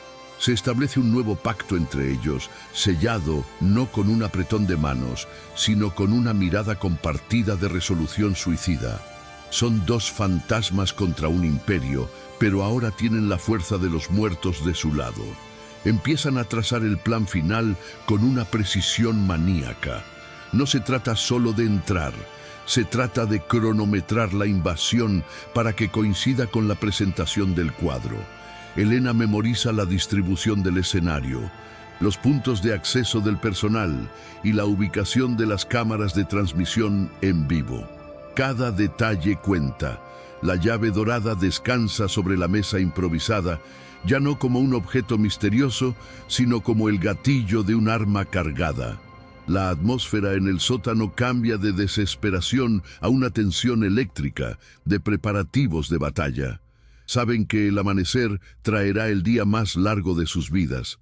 Necesitamos cambiar nuestra apariencia, dice Elena, mirando su uniforme de Gary con desprecio. Para entrar en su mundo, tenemos que disfrazarnos de sus sirvientes invisibles. Es una ironía amarga. Utilizarán la invisibilidad social que los ha oprimido como su mejor camuflaje. Mateo asiente y saca de su mochila algo que ha guardado. Un viejo traje arrugado, el último vestigio de su vida anterior. «Y tú necesitas ser otra persona», le dice a Elena. En las horas que quedan antes del amanecer, la transformación comienza. No es solo física, es psicológica. Elena debe dejar de ser la víctima para convertirse en el verdugo de la reputación de los Valente. La noche avanza y la lluvia afuera cesa, dejando un silencio pesado sobre la ciudad dormida. Elena se toma un momento para mirar el USB una última vez antes de guardarlo. Siente a Carlos más cerca que nunca, no como un recuerdo doloroso, sino como una presencia que la guía. «Veritas vos liberabit», susurra, repitiendo la inscripción de la llave. «La verdad os hará libres». Pero la libertad tiene un precio de sangre, y ella está lista para pagarlo. La duda se ha disipado, reemplazada por una claridad cristalina sobre lo que debe hacerse. El bloque termina con Elena y Mateo saliendo del sótano justo cuando los primeros rayos de sol grisáceo tocan los edificios altos del centro. Caminan hacia el destino final, no como fugitivos huyendo, sino como soldados marchando hacia el frente. La ciudad despierta a su alrededor, ignorante de que en unas horas el orden establecido será desafiado por una mujer que no tiene nada que perder. La carrera contra el tiempo ha comenzado oficialmente. El escenario está listo, los actores están en posición y la llave quema en el bolsillo de Elena, esperando su momento para girar y derribar a los gigantes. El reloj marca las 6 de la tarde y el cielo sobre la ciudad se oscurece con una presteza ominosa, como si el día mismo quisiera ocultar lo que está por suceder. Elena y Mateo, vestidos con uniformes de servicio robados de una furgoneta de lavandería mal cerrada, se mezclan con el flujo de trabajadores que entran por la puerta trasera de la fundación. El olor a almidón barato de la ropa ajena y el sudor frío de su propio miedo crean una segunda piel incómoda. Nadie los detiene. En este ecosistema de lujo desmedido, los rostros de quienes limpian y sirven son irrelevantes, borrados por la expectativa del champán y el caviar. Pasan el control de seguridad con la cabeza gacha, empujando un carro de mantelería, sus corazones martilleando contra las costillas como tambores de guerra en un desfile silencioso. Dentro, el edificio es un hormiguero de actividad frenética, un laberinto de pasillos de servicio que conectan las cocinas ruidosas con el silencio sacro del gran salón de baile. Elena se separa de Mateo con una mirada breve, un adiós mudo cargado de fatalismo. Él se dirige hacia el bar con una bandeja, ella hacia el equipo de limpieza de la planta baja. La soledad vuelve a envolverla, pero ahora es táctica, una herramienta necesaria para moverse entre las sombras de las columnas de mármol y las cortinas de terciopelo. Cada paso es calculado, cada movimiento de su mopa es una coartada para observar la disposición del escenario donde la caída de los gigantes espera, velada bajo una tela carmesí, como un ídolo pagano a punto de recibir sacrificios. Rodrigo Valente está en el centro del salón, un punto focal de tensión nerviosa, gritando instrucciones a su equipo de seguridad personal a través de un auricular discreto. Se le ve pálido, con una capa de sudor brillante en la frente que el maquillaje no logra ocultar del todo. Sabe que hay cabos sueltos, sabe que la llave sigue perdida. Elena lo observa desde la distancia, agachada mientras pule un zócalo dorado, sintiendo una repulsión física ante su presencia, pero también una satisfacción oscura al ver su miedo. Él revisa su reloj compulsivamente, contando los minutos para que la venta se consuma y el dinero fluya hacia sus cuentas offshore, borrando su rastro criminal para siempre. La seguridad es más estricta de lo previsto. Hay guardias armados en cada salida y agentes de paisano mezclados entre los primeros invitados que comienzan a llegar. El aire se llena rápidamente de perfumes costosos, risas artificiales y el tintineo de joyas que valen más que la vida entera de Elena. Ella se mueve por el perímetro, invisible a plena vista, una fantasma con uniforme gris que nadie registra en su visión periférica. Sin embargo, un guardia se detiene cerca de ella, frunciendo el ceño, mientras habla por radio sobre una brecha en el perímetro norte. Elena contiene la respiración, limpiando el mismo punto del suelo una y otra vez, rezando para que la invisibilidad de su clase social sea suficiente escudo. El guardia avanza sin mirarla, y Elena exhala, pero la presión en su pecho no disminuye. El tiempo se está agotando. Mateo, desde su posición en el bar, le hace una señal casi imperceptible. Ha localizado el panel de control de las luces del escenario. El plan es rudimentario y depende de la confusión, de ese caos momentáneo que rompe la etiqueta perfecta de la alta sociedad. Elena asiente levemente y comienza su acercamiento hacia la parte trasera del escenario, deslizándose entre arreglos florales gigantescos y estatuas de hielo que comienzan a derretirse bajo los focos calientes. A medida que el salón se llena, la opulencia se vuelve sofocante. Cientos de personas beben y charlan, ignorantes de la tragedia humana que sustenta su entretenimiento. Elena los observa con una mezcla de ira y pena, preguntándose cuántos de ellos saben la verdad sobre Rodrigo y simplemente eligen ignorarla por conveniencia. Es un mundo hermético, protegido por muros de dinero, donde la justicia es un concepto abstracto que se discute en teoría pero nunca se practica. Ella es la intrusa, la bacteria en el quirófano estéril, portadora de una infección de realidad que están a punto de sufrir. A veces, esa sensación de ser invisible mientras el mundo sigue girando a tu alrededor es aplastante, un peso que te borra poco a poco. Si alguna vez has sentido que gritabas con todas tus fuerzas en una habitación llena de gente y nadie giraba la cabeza para escucharte, entonces ya sabes exactamente cómo se siente el corazón de Elena en este preciso instante, latiendo solo en medio de la multitud. La subasta comienza con el golpe seco de un martillo de madera, un sonido que resuena como un disparo en la acústica perfecta del salón.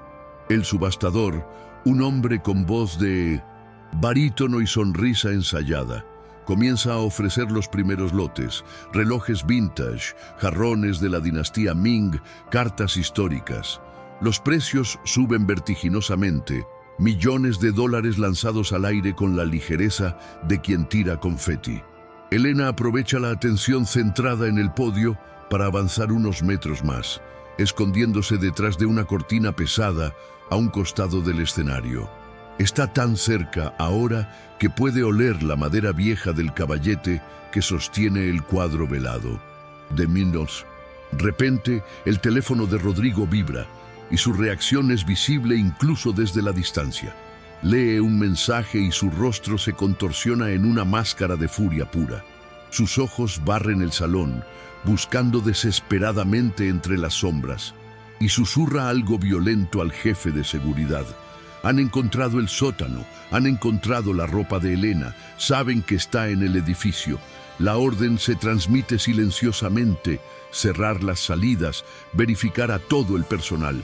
La red se tensa alrededor de Elena y Mateo, convirtiendo el salón de baile en una jaula de oro de la que no hay escape posible sin confrontación.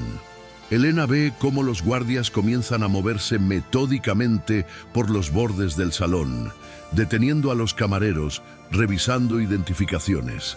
El pánico le sube por la garganta. No tiene credencial. Si la detienen ahora, todo termina. Mira hacia el bar y ve que Mateo también ha notado el movimiento. Sus miradas se cruzan a través del mar de cabezas, y en los ojos del abogado hay una despedida serena. Él sabe lo que tiene que hacer. Deja la bandeja sobre la barra, toma una botella de licor caro y con una decisión suicida camina directamente hacia el centro del salón, tambaleándose exageradamente. «¡Un brindis por los ladrones!», grita Mateo, su voz rompiendo el murmullo educado de la sala, atrayendo todas las miradas, incluidas las de los guardias.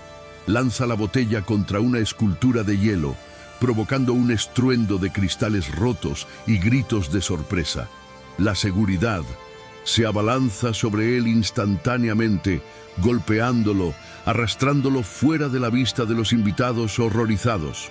Es una distracción brutal y efectiva.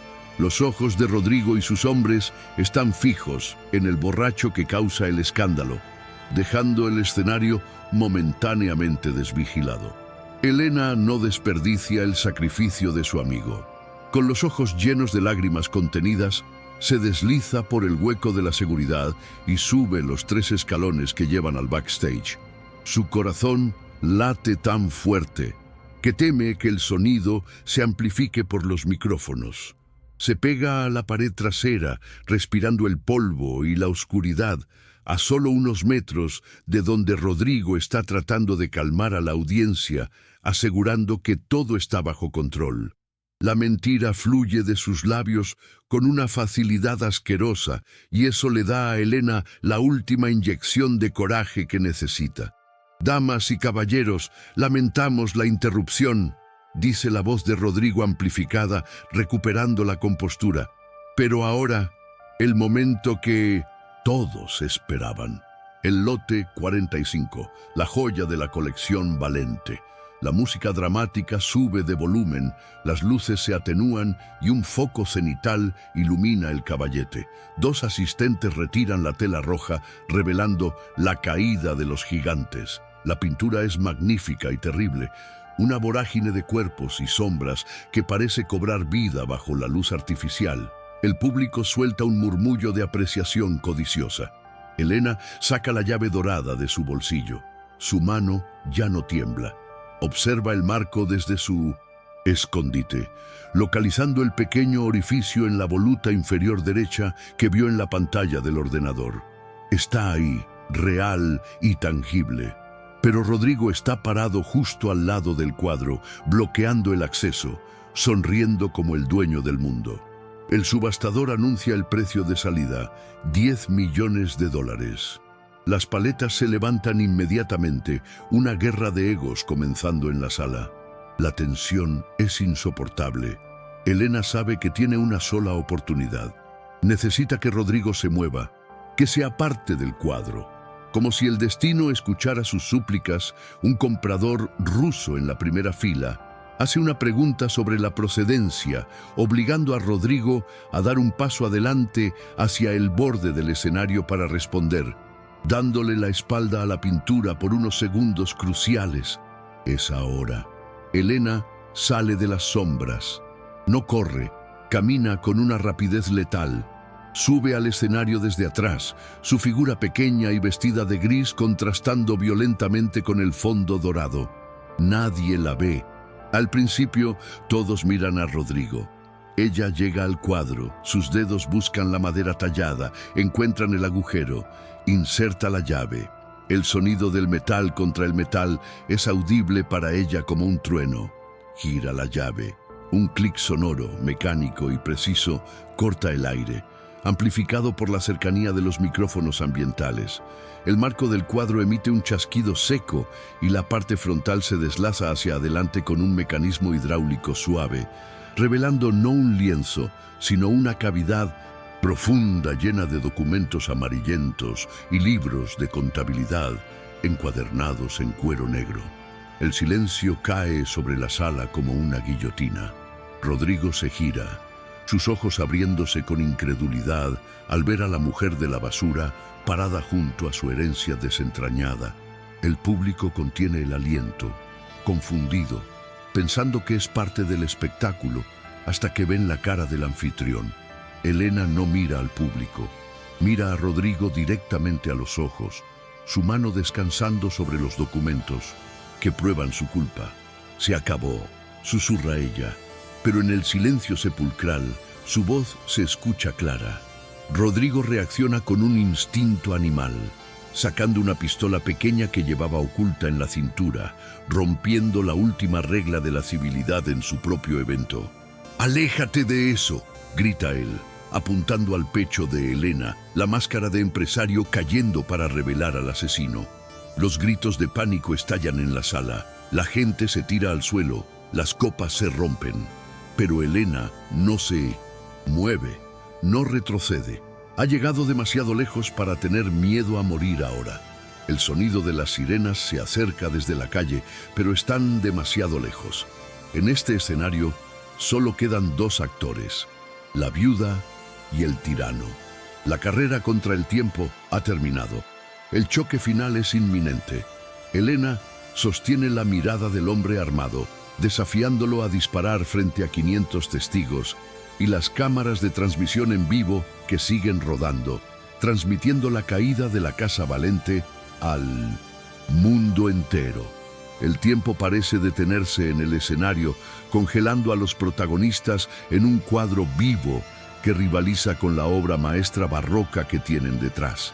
Rodrigo, con el rostro desencajado por el pánico y la pistola temblando en su mano derecha, Apunta al pecho de la mujer que hasta hace un segundo era invisible para él.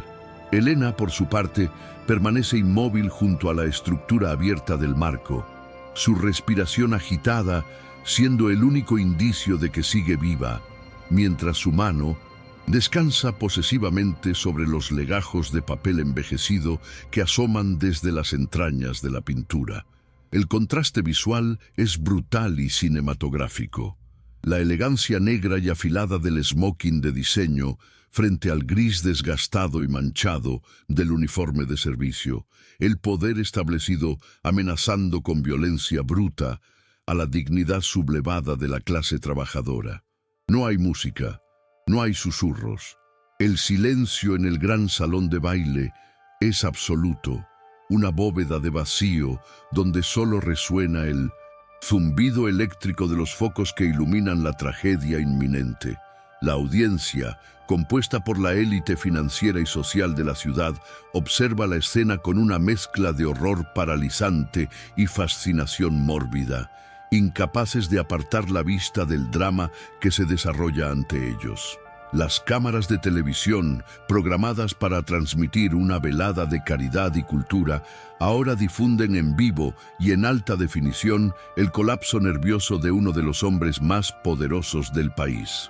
Los operadores de cámara, siguiendo un instinto periodístico primario, no cortan la transmisión, sino que hacen zoom sobre la mano armada y el rostro desafiante de Elena, llevando la imagen a millones de hogares. La burbuja de impunidad en la que Rodrigo ha vivido toda su vida acaba de estallar y los fragmentos de esa realidad rota caen sobre los invitados como cristales afilados, obligándoles a ser testigos de un crimen en tiempo real en lugar de espectadores de una subasta. Nadie va a creerte, sucia, mentirosa, sisea Rodrigo, su voz distorsionada por la adrenalina, dando un paso amenazante hacia ella mientras el sudor le corre por la sien. Diles que pusiste eso ahí, diles que es un montaje, o te juro que te vuelo la cabeza aquí mismo. Su desesperación es palpable. Está tratando de reescribir la narrativa sobre la marcha, utilizando el miedo como tinta, pero sus ojos delatan que sabe que es inútil. Elena, sintiendo el cañón del arma apuntando a su corazón, encuentra una calma extraña en el ojo del huracán, una claridad que le llega directamente de la memoria de Carlos. «Los muertos no mienten, Rodrigo», responde ella, su voz proyectándose sorprendentemente firme gracias a la acústica del teatro. «Y esta noche mi marido ha venido a cobrar su deuda». Con un movimiento lento y deliberado, ignorando el grito de advertencia de Rodrigo y el jadeo colectivo del público, Elena tira de los documentos atrapados en el mecanismo del cuadro. Los papeles, atados con una cinta de cuero, quebradiza, caen al suelo del escenario con un sonido sordo que resuena como una sentencia judicial. Al impactar contra la madera pulida, el legajo se abre, esparciendo fotografías, libros de contabilidad manuscritos y transferencias bancarias originales que llevan el sello personal de Augusto Valente y las firmas falsificadas de Rodrigo. Son la prueba física, tangible e irrefutable de años de desfalco, lavado de dinero y la conspiración que llevó a la muerte de Carlos. Una lluvia de verdad que mancha la inmaculada alfombra del escenario. Rodrigo baja la mirada hacia los papeles dispersos a sus pies y por un segundo la realidad de su destrucción lo golpea con la fuerza de un tren de carga. Ve su propia caligrafía en una nota incriminatoria. Ve las fotos de las reuniones secretas que su abuelo mandó tomar. Ve el desmoronamiento total de su imperio de mentiras. El público de las primeras filas, recuperándose del shock inicial, comienza a murmurar. Algunos incluso se ponen de pie para ver mejor los documentos. La duda se ha sembrado y está germinando a una velocidad vertiginosa. El mito del joven genio financiero se disuelve ante la evidencia de su fraude criminal y la vergüenza pública. Ese monstruo al que Rodrigo teme más que a la muerte, comienza a devorarlo vivo bajo la luz implacable de los reflectores. La humillación enciende una chispa de locura homicida en los ojos del heredero. Si no puede salvar su reputación, al menos se cobrará la vida de quien la destruyó.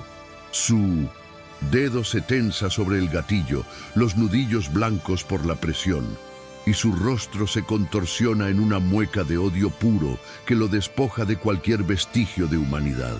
«¡Has arruinado todo!», grita, levantando el arma para asegurar el tiro, decidido a silenciar a Elena para siempre.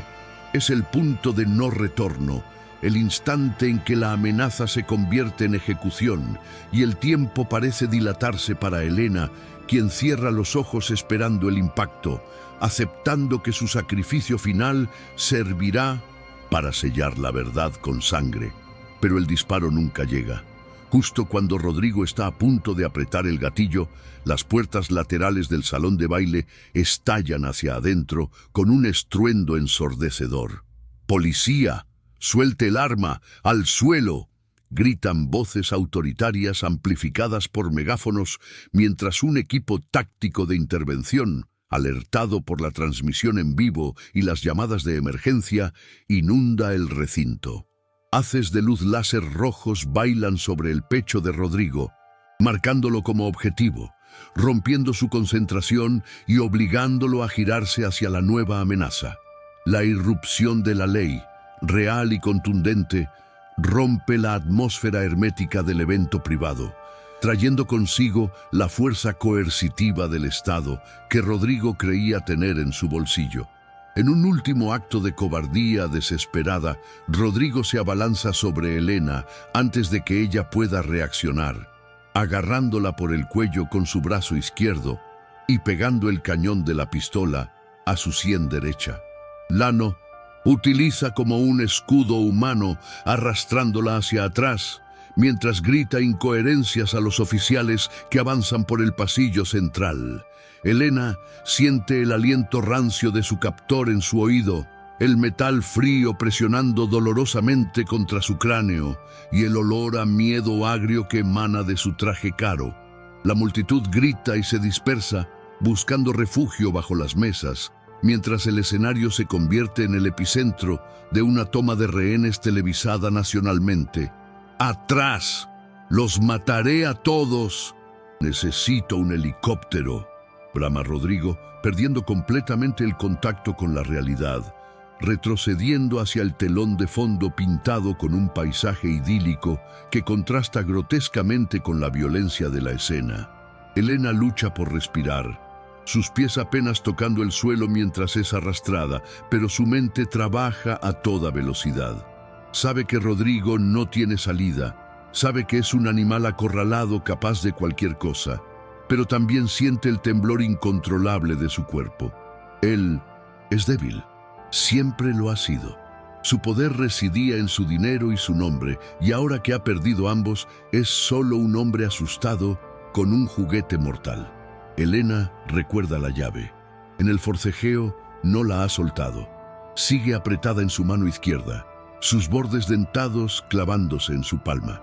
Con una oleada de adrenalina nacida de la supervivencia pura, Elena deja de resistirse por un segundo, haciendo que Rodrigo crea que se ha rendido, para luego clavar con toda su fuerza la llave dorada en el antebrazo del hombre que sostiene el arma.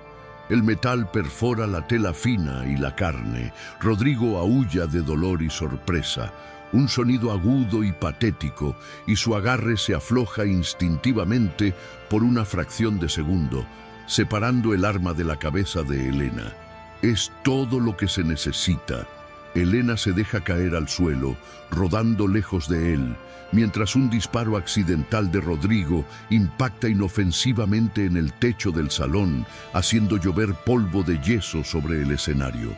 Aprovechando el hueco, dos oficiales del equipo táctico suben a la plataforma y embisten a Rodrigo con la fuerza de un tren, derribándolo contra el suelo duro. El arma sale despedida, deslizándose por el escenario hasta detenerse a los pies de Elena, quien se incorpora temblando, mirando desde arriba al hombre que destruyó su vida. ahora reducido a una masa de extremidades forcejeando bajo el peso de la justicia. La detención es rápida y brutal. Rodrigo es esposado con las manos a la espalda, su cara aplastada contra las mismas tablas donde planeaba celebrar su triunfo, gritando amenazas legales que ya nadie escucha. Los documentos que Elena liberó del cuadro rodean su cuerpo caído como las plumas de un pájaro muerto, testigos mudos de su caída. Elena se pone de pie, alisándose el uniforme sucio con una dignidad que ninguna gala podría comprar. Respira profundamente, llenando sus pulmones de un aire que, por primera vez en 3 años, no huele a miedo ni a basura, sino a una libertad limpia y dolorosa. El caos en el salón comienza a organizarse. Los paramédicos suben al escenario para revisar a Elena, pero ella los aparta suavemente. Su atención está fija en el cuadro La caída de los gigantes, ahora permanentemente alterado, con su secreto expuesto al mundo. A través de la adrenalina que se desvanece, Elena busca entre la multitud y ve a Mateo siendo liberado por la seguridad, sonriendo con la boca ensangrentada. Las miradas de ambos se cruzan sobre el tumulto, compartiendo un entendimiento silencioso. Lo hicieron. Giraron la llave, la fortaleza ha caído y los gigantes han sido derribados por aquellos que supuestamente debían servirles. Los días posteriores al arresto de Rodrigo se disuelven en una neblina mediática, un torbellino de destellos de cámaras y titulares urgentes que sacuden los cimientos de la sociedad. Sin embargo, para Elena, el verdadero final de la tormenta llega en el silencio de una mañana de domingo, lejos del ruido de los tribunales y las entrevistas que ha rechazado sistemáticamente. Se encuentra sentada en la sala de espera de la comisaría, todavía con restos de hollín en las uñas, cuando ve entrar a Clara. La carrera de su hija hacia ella es el cierre de un círculo de angustia que ha durado años. El abrazo en el que se funden no necesita palabras, es una colisión de alivio puro donde el miedo a la pérdida se evapora finalmente. Al sentir el latido constante y seguro de Clara contra su pecho, Elena comprende que la victoria no reside en la caída del imperio valente, sino en haber recuperado la capacidad de respirar sin sentir el peso de una bota invisible sobre su cuello. La pesadilla de la persecución ha terminado y por primera vez el futuro no es una amenaza, sino un lienzo en blanco. La maquinaria de la justicia, antes oxidada y lenta para los pobres, se mueve ahora con una velocidad aterradora, alimentada por la evidencia irrefutable que Elena entregó al mundo. Los noticieros muestran imágenes de Rodrigo siendo trasladado a una prisión de máxima seguridad, despojado de sus trajes italianos y su arrogancia, reducido a un número en el sistema que él creía controlar. Pero la imagen más poderosa no es la del villano caído, sino la rectificación pública de la memoria de Carlos. Los titulares proclaman su inocencia en letras grandes y negras, limpiando su nombre de la mancha del desfalco y devolviéndole la dignidad póstuma que le fue robada. Elena ve las noticias desde la pequeña televisión de la pensión, y aunque el dolor de su ausencia sigue ahí, agudo y constante, la vergüenza ha desaparecido. La verdad ha reescrito la historia, y su marido ya no será recordado como un ladrón cobarde, sino como el hombre valiente que dio su vida para proteger a su familia de la corrupción. Semanas después, Elena camina por el cementerio municipal, un lugar modesto donde la hierba crece salvaje entre las lápidas de cemento. El cielo es de un azul límpido, una bóveda infinita que contrasta con la oscuridad de los días pasados. Lleva en 1900 sus manos un ramo de flores silvestres, recogidas no de la basura, sino de un campo abierto, y una copia enmarcada del veredicto judicial que exonera a Carlos. Al llegar a la tumba, se arrodilla sobre la tierra húmeda, sin importarle mancharse la ropa nueva y sencilla que ahora viste. Con una delicadeza ritual limpia el polvo de la lápida, acariciando las letras grabadas del nombre de su esposo como si fueran su piel. «Lo logramos, mi amor», susurra al viento, su voz quebrada por una emoción que es mitad tristeza y mitad triunfo. «Ya no tienes que esconderte, todo el mundo sabe quién eras en realidad. Puedes descansar ahora. Deja los documentos sobre la piedra fría, una ofrenda de paz final para el alma inquieta que ha guiado sus pasos desde las sombras». La resolución del conflicto trae consigo un cambio material que Elena maneja con la misma integridad con la que vivió su pobreza. Como custodia legal de los activos recuperados y principal beneficiaria de la compensación por daños, se convierte en la administradora de una fortuna incalculable, pero su vida no se llena de yates ni mansiones vacías. En lugar de eso, la antigua sede de Valente Holdings se transforma. Los letreros dorados son retirados y reemplazados por una placa discreta que anuncia la Fundación Carlos Rivas para la Justicia Social. Elena utiliza los recursos del enemigo para financiar defensa legal gratuita para los trabajadores invisibles, los recolectores, las limpiadoras y los marginados que, como ella, han sido triturados por el sistema. No se muda a un ático, compra una casa cómoda con un gran jardín para Clara, pero pasa sus días en las oficinas de la fundación, asegurándose de que ninguna otra familia tenga que encontrar una llave en la basura para obtener justicia. Mateo también encuentra su propia redención en las cenizas del caso Valente. La botella de whisky ha sido reemplazada por café cargado y una renovada pasión por la ley que brilla en sus ojos claros. Ha reabierto su bufete, ahora financiado por la fundación de Elena, y se ha convertido en el terror de los corporativos corruptos, armado con la reputación de ser el hombre que derribó a un gigante con nada más que astucia y coraje. A menudo se le ve cenando en casa de Elena y Clara, no como un empleado, sino como parte de la familia extendida forjada en el fuego de la adversidad. La llave dorada, ese objeto de deseo y muerte, descansa ahora en una vitrina en la entrada de la fundación, desactivada y expuesta, no como un trofeo de riqueza, sino como un recordatorio permanente de que la verdad es el arma más poderosa, accesible incluso para aquellos que tienen las manos sucias de trabajo.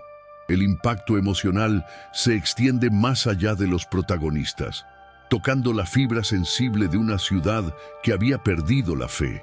La historia de la viuda de la basura se convierte en una leyenda urbana moderna, un cuento que los padres cuentan a sus hijos sobre el valor de la honestidad frente al poder desmedido. Los Tinson, compañeros de Elena en el vertedero, caminan con la cabeza un poco más alta, sabiendo que uno de los suyos cambió el mundo sin quitarse el uniforme.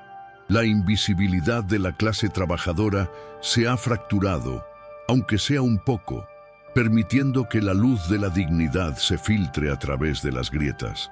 Elena no solo salvó su vida y la de su hija, restauró el equilibrio moral de su universo, demostrando que incluso en el lugar más bajo y olvidado, entre los desperdicios de la sociedad, puede brillar el oro de la integridad humana.